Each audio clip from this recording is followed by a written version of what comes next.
Assalamualaikum warahmatullahi wabarakatuh. Perkenalkan, nama saya Muhammad Hafiz Ismail. NIM saya adalah 441230100029. Di sini saya ingin memaparkan materi saya yang berjudul Potensi Bahasa Indonesia menjadi Bahasa ASEAN, yaitu atau Perbara, yaitu Perhimpunan Bangsa Asia Tenggara. Pada kesempatan kali ini, saya ingin memberikan poin-poin penting dari materi ini. Yang pertama itu ada awal mula munculnya bahasa Indonesia. Jadi, pada kala itu, bahasa Indonesia baru muncul jatuh pada tanggal 28 Oktober 1928. Yang dimana para anak-anak pemuda dan pemudi anak bangsa yang muncul dari seluruh penjuru negara Indonesia datang demi untuk menjalankan satu asa dan berikrar. Yang pertama yaitu bertumpah darah satu, tanah Indonesia. Yang kedua, berbangsa yang satu, bangsa Indonesia. Dan yang terakhir, menjunjung bahasa persatuan, bahasa Indonesia. Dan itulah suatu bentuk ikrar para pemuda Indonesia yang dimana kala ini dikenal oleh para masyarakat Indonesia dengan suatu nama yaitu Sumpah Pemuda. Makna dari ketiga Sumpah Pemuda itu ialah yang berarti tekad, dimaknai bahasa Indonesia itu suatu bahasa pemersatu bangsa Indonesia. Pada tahun tersebutlah bahasa Indonesia diresmikan kedudukannya, ialah sebagai bahasa negara nasional.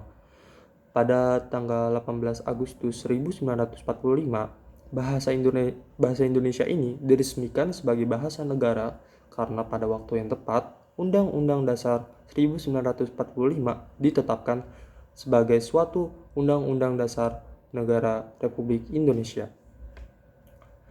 Dan di dalam suatu Undang-Undang Dasar 1945 dikatakan bahwa bahasa negara adalah bahasa Indonesia. Dan pada saat itu, keputusan Kongres Bahasa Indonesia II tahun 1954 di Kota Medan di antara lain mengatakan bahwa sebetulnya bahasa Indonesia ini berasal dari bahasa Melayu, bahwa bahasa Indonesia ini muncul dan berkembang dari bahasa Melayu sejak zaman dulu dan sudah dipakai sebagai alat komunikasi bukan hanya di daerah Nusantara saja, ternyata banyak digunakan di seluruh Asia Tenggara juga. Bahasa Melayu ini mulai dipergunakan pada waktu abad ke-7. Bukti nyatanya yaitu sebagai contoh telah ditemukannya prasasti di kedudukan Bukit Berangka pada tahun 683 Masehi Palembang dan Talang Tuo Berangka tahun 684 Masehi Palembang dan Kota Kapur Berangka tahun 686 Masehi Bangka Barat dan lain-lain. Dan yang kedua yaitu apakah bahasa Indonesia ini bisa menjadi bahasa ASEAN atau Perbara, yaitu Perhimpunan Bangsa Asia Tenggara. Yang perlu kita ketahui kalau bahasa Indonesia ini sekarang sudah bisa dikatakan menjadi bahasa yang berpotensial untuk menjadi pelajaran umum di pendidikan internasional. Penyebabnya yang sudah kita ketahui kalau adanya sebuah kemajuan yang diperlihatkan oleh negara Indonesia. Dan yang ketiga, mengapa bahasa Indonesia ini menjadi bahasa resmi ASEAN? Dari berbagai prestasi Indonesia sebagai negara yang paling bagus dan negara yang paling berpotensi selama menjadi anggota ASEAN, yaitu dari sebuah menjalin kerjasama diplomatik dengan sangat baik. Dari situlah para masyarakat Indonesia berharap kalau bahasa Indonesia ini berhasil menjadi sebuah bahasa resmi di dalam forum ASEAN. Kawasan atau wilayah ASEAN ini telah menjadi satu forum yang bersifat internasional untuk sebuah negara-negara di sebuah kawasan Asia Tenggara. Dan forum ini dibuat di negara Thailand dan negara ini adalah bagian dari anggota juga. Forum ASEAN ini juga dibuat pada tanggal 08 bulan Agustus tahun 1967. Dan pada waktu ini sudah ada kurang lebih 10 negara yang telah dikonfirmasi bergabung menjadi anggota ASEAN. Dan yaitu ada negara dari Brunei Darussalam, Vietnam, Kamboja, Filipina, Laos, Singapura, Myanmar, Thailand, Indonesia, dan Malaysia. Semua negara tersebut dinyatakan sebagai anggota ASEAN. Rencana ini adalah hal yang sangat penting sekali untuk memajukan perkembangan negara Indonesia itu sendiri.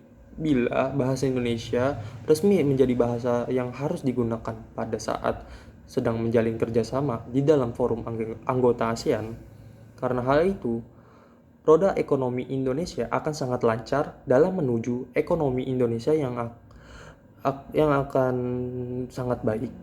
Dalam sejarah bahasa Indonesia ini mempunyai peran yang sangat penting sekali dalam hal menyatukan seluruh suku bangsa yang berbeda-beda yang ada di seluruh Indonesia.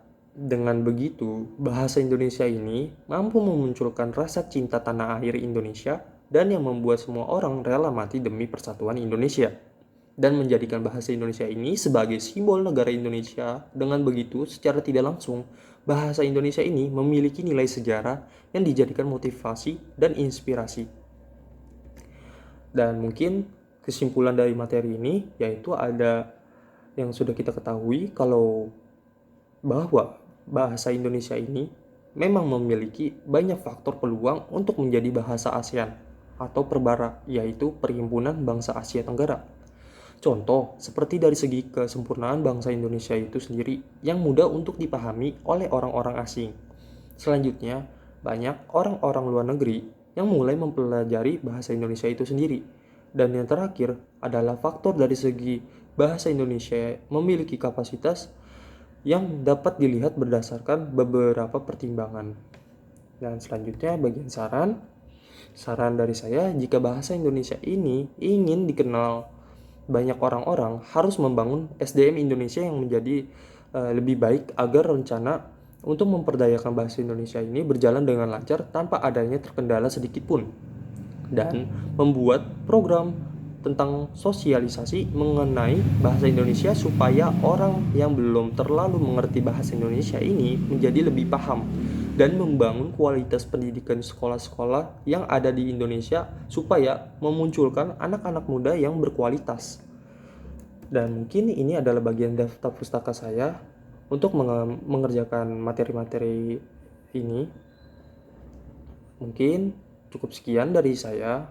Terima kasih telah menyaksikan dan mendengarkan saya berbicara. Wassalamualaikum warahmatullahi wabarakatuh.